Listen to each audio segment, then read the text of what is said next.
मुख्यमंत्री डॉक्टर मोहन यादव जी के अध्यक्षता में कैबिनेट की बैठक संपन्न हुई। इस बैठक के पूर्व मुख्यमंत्री जी ने कुछ महत्वपूर्ण जानकारियां रखी थी।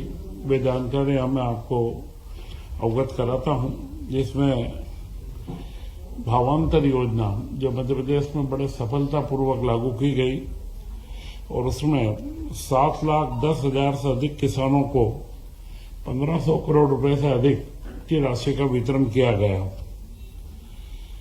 और मध्य प्रदेश ऐसा पहला राज्य है जिसने भावांतर योजना को पूर्णतः लागू करा है। इसी के साथ में इसका भुगतान भी तत्काल 2 माह के अंदर कर दिया गया। इसी बीच में 29 जनवरी को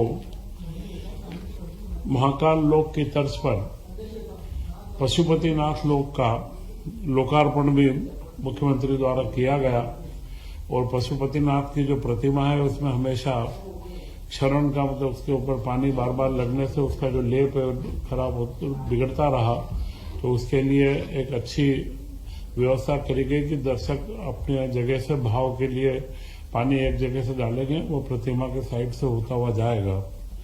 तो यह जो हमारी संस्कृति को ऊंचाइयां देने के काम मुख्यमंत्री डॉक्टर मोहन यादव जी लगातार कर रहे हैं, उसमें एक कदम और इसमें आगे बढ़ा है।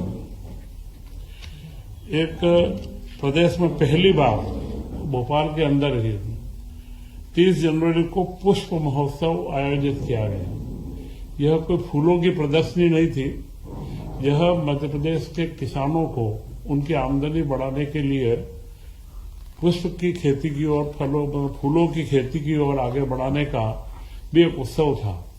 आज हमारे पास में करीब 40,000 किसान पुष्प से जुड़े हैं और वह 45,000 हेक्टेयर क्षेत्र में फूलों की खेती होती है।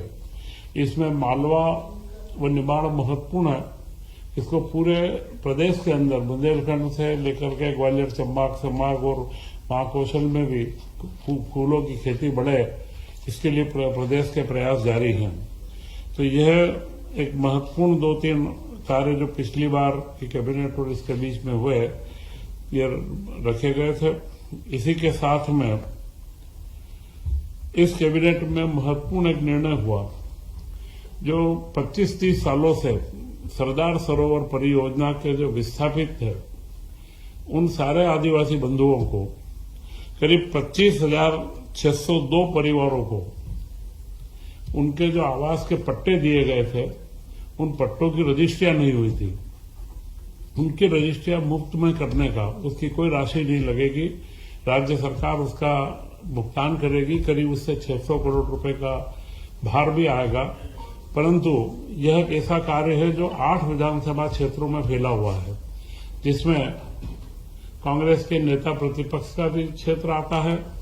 वह कई प्रमुख कांग्रेस के, क्योंकि जो 8 विधानसभा है उसमें 3-4 विधानसभाएं आज भी कांग्रेस के वहां पर से विधायक जीते हुए हैं, परंतु बिना भेदभाव के हमारी सरकार ने वहां पर यह निर्णय लिया कि उन आदिवासी बंधुओं को उनके पट्टों के ऊपर जो हक मिलना चाहिए, जो रजिस्ट्री होना चाहिए, वो रजिस्ट्री तत्काल की जाए और उसका जो एसओपी पूर्व में निर्धारित था उस एसओपी के अनुसार वे सारी रजिस्ट्री करेंगे। और इसमें करीब धार, बड़वानी, अलीराजपुर व खरगोन चारों जिले के 25,000 से ज्यादा परिवारों की हम रजिस्ट्री करवा रहे हैं।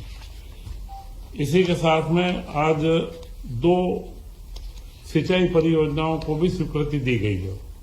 ये सिंचाई परियोजना बाण सागर बांध के ऊपर स्थापित है। बाण सागर बांध से इनको पानी मिलेगा, क्योंकि बाण सागर बांध में जब से बना है, मध्य प्रदेश सरकार का जो हिस्सा है उसमें से हम 60 से 65% ही उपयोग कर पा रहे हैं। बाकी हिस्सा हमारा करीब 250 एमसीएम का हिस्सा हमारा बाकी है। तो उसके उपयोग को बढ़ाने के लिए हमने बड़े तेजी से कार्य प्रारंभ करे हैं।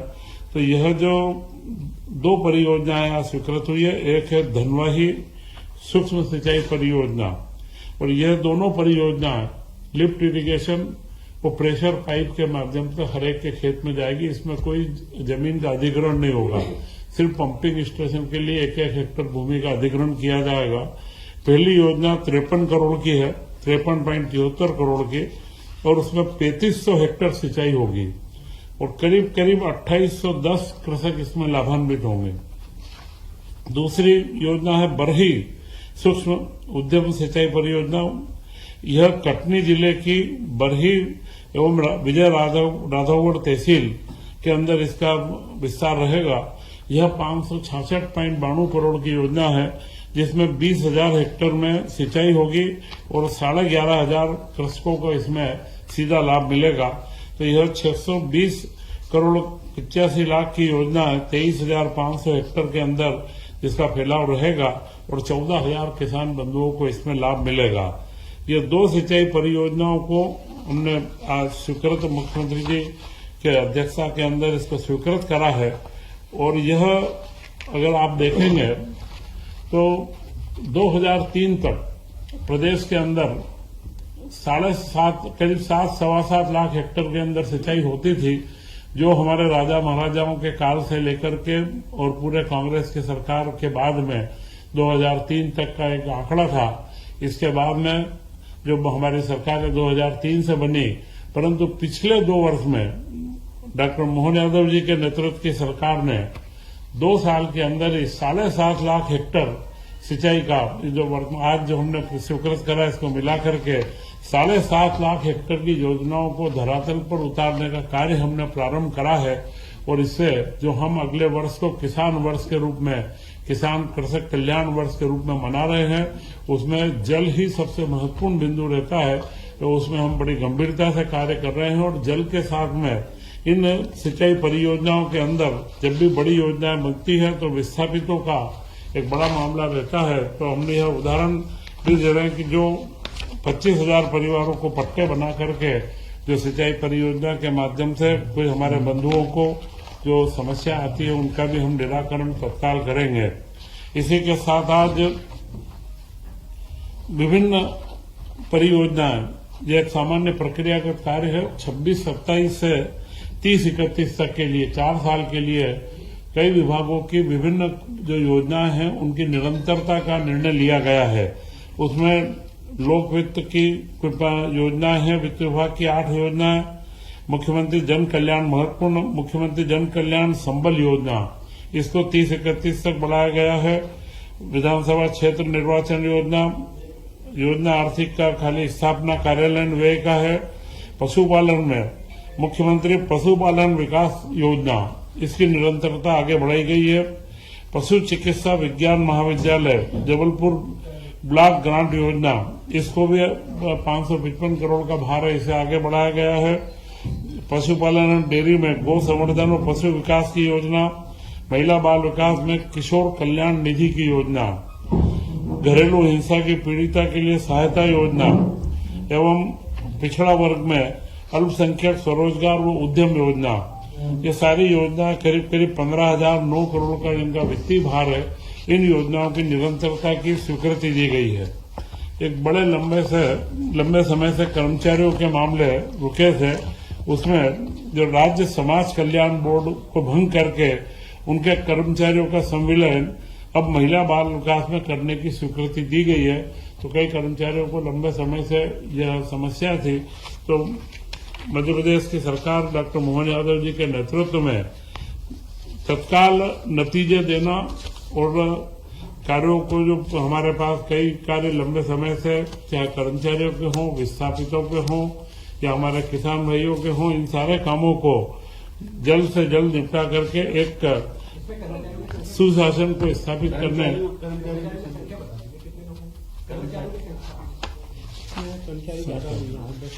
कमी है, बहुत छोटा बोर्ड था, परंतु चाहे 8 भी हो, तो बड़े लंबे समय से वो लोग परेशानी में थे, तो उस कार्य को हमने पूरा करा।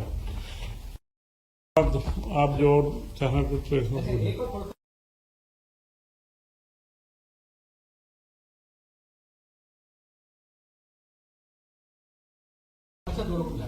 दोनों में, जैसे ये जो टोटल 2810 है और दूसरे के अंदर 11,500 है, कुल मिला के 14,310।